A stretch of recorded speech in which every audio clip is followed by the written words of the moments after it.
नमस्ते दोस्तों। आज हम श्री हरिवंश पुराण विष्णु पर्व के 25वें अध्याय का वर्णन श्रवण करेंगे, जिसमें अक्रूर जी के व्रज में जाने का वर्णन विस्तृत रूप से किया गया है। आइए सुनते हैं कथा। वैशंपायन जी ने कहा, जब तक सूर्य कमजोर किरणों के साथ अस्त हो गया, जब शाम को लाल आकाश में चंद्रमा की किरणें गहरे भूरे रंग की हो गईं, जब पक्षी अपने घोंसलों में प्रवेश कर गए, जब यज्ञकर्ताओं ने आग जलाई, जब वसंत की उस मनमोहक रात में शुक, वलाका और अन्य पक्षी ग्वाल बालों के गांव में सो गए, जब मांस के शौकीन रात्रिचर प्रसन्न हो गए, जब दूध उबालने का समय आया, जो गृहस्थों के लिए अग्निहोत्र समारोह का एक आवश्यक सहायक था, जब साधु अग्नि में आहुति देने लगे, जब गाय वापस आ गई और दूध देने के समय अपने बछड़ों को बांधकर रंभाने लगी, तभी दूध देने वाले गायों को बांधने के लिए लंबी रस्सियां लेकर शोर मचाने लगे और अपनी अपनी गायों को नामों से बुलाने लगे। उन्हें इकट्ठा करो।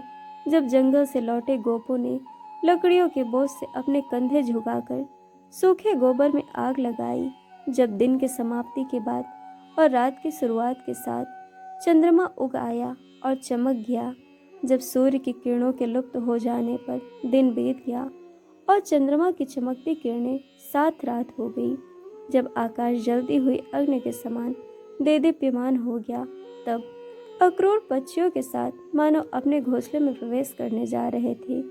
मित्रों के मिलन का सुखद समाचार सुनाने के उद्देश्य से वे अपने ब्रज में पहुंचे। वहां प्रवेश करने पर उपहार देने वाले बार बार केशव, रोहिणी के पुत्र और नंदगोप से पूछताछ करते थे। तदनंतर वश के सदृश वह अत्यंत शक्तिशाली एवं उदार राजकुमार रथ से उतरकर नंद के घर में प्रविष्ट हुए। जैसे ही वह खुशी के चेहरे और आंसू से भरी आंखों के साथ दरवाजे में दाखिल हुए, उन्होंने देखा कि कृष्ण एक बैल की तरह बछड़ों के बीच दूध देने की जगह पर बैठे हैं। कृष्ण को देखकर अत्यधिक प्रसन्न होकर धर्मपरायण अक्रूर ने भारी उच्चारण के साथ कहा, मेरे पास आओ हे केशव। और बाल्यावस्था और युवावस्था के संगम पर वासुदेव को निहारते हुए, जो सार्वभौमिक प्रलय के समय अंजीर के पत्ते पर लेटे हुए थे और जिन्होंने बाली पर आक्रमण के समय बौने का रूप धारण कर लिया था, जो तीनों लोकों की प्रसिद्धि की सेवा कर रहे थे, उन्होंने बार बार उनकी प्रशंसा की और अपने मन में कहा, यह एक विशाल पर्वत के आकार का कमल नेत्र कृष्ण है, जो पानी से भरे हुए समुद्र के समान है और एक शेर और बाघ की शक्ति से युक्त हैं। वह युद्ध के अदम्य हैं। उनके वक्ष स्थल पर श्रीवत्स का रहस्यमय चिन्ह है और इनको सुशोभित भुजाएं उस पृथ्वी के समान हैं जहाँ शत्रु का संहार हो रहा है। वह दूध वाले के भेष में विष्णु के अवतार हैं, जो ब्रह्मांड के प्रथम पूज्य हैं और जिनका स्वरूप उपनिषद है। एवं उनके रोंगटे खड़े हो गए। छत्र के समान उनका सिर मुकुट के समान है। उनके कान दो अत्यंत उत्कृष्ट कुंडलों के समान हैं और उनका विशाल स्तन गले की अंजीर के समान है और उनकी दो मोटी और लंबी भुजाएं उनकी खूबसूरती को और भी बढ़ा रही हैं। पीले वस्त्र पहने हुए उनके शरीर की देखभाल हजारों महिलाओं द्वारा की जाती है, यहाँ तक कि मदन को भी काट सकते हैं। वह सनातन विष्णु हैं, जिस प्रभु के दोनों चरण पृथ्वी का आधार हैं और जो तीनों लोकों को ढांकता है। वह आप ही पृथ्वी पर अवतीर्ण हुआ है। उनका सुंदर दाहिना हाथ चक्र पकड़ने के लिए उपयुक्त है और उनका बायां हाथ गदा पकड़ने को तैयार है।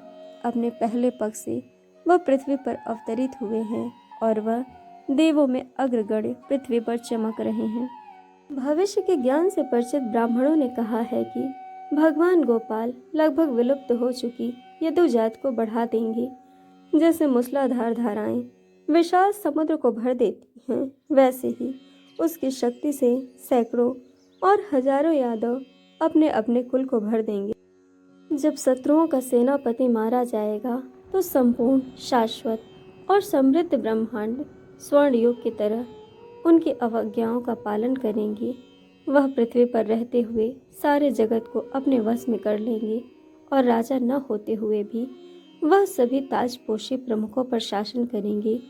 जैसे प्राचीन काल में अपने 3 कदमों से बाली को परास्त करके उन्होंने पुरंदर को दिव्य क्षेत्र में देवताओं के राजा के रूप में स्थापित किया था, उसी तरह अपने 2 पैरों से तीनों लोकों को अपने अधीन करके जब वे उग्रसेन को सर्वोपरि भगवान के रूप में स्थापित करेंगे, जबकि केशव समुद्र जैसी शत्रुता के निर्माता जो राजाओं के बारे में कई विद्याओं में पारंगत हैं, प्राचीन पुरुष जिनके ब्राह्मणों ने वेदों में स्तुति की है, एक आदमी की तरह जीने के इच्छुक हो गए हैं, क्योंकि वह एक होंगे समस्त संसार के लिए अनुकरण की वस्तु।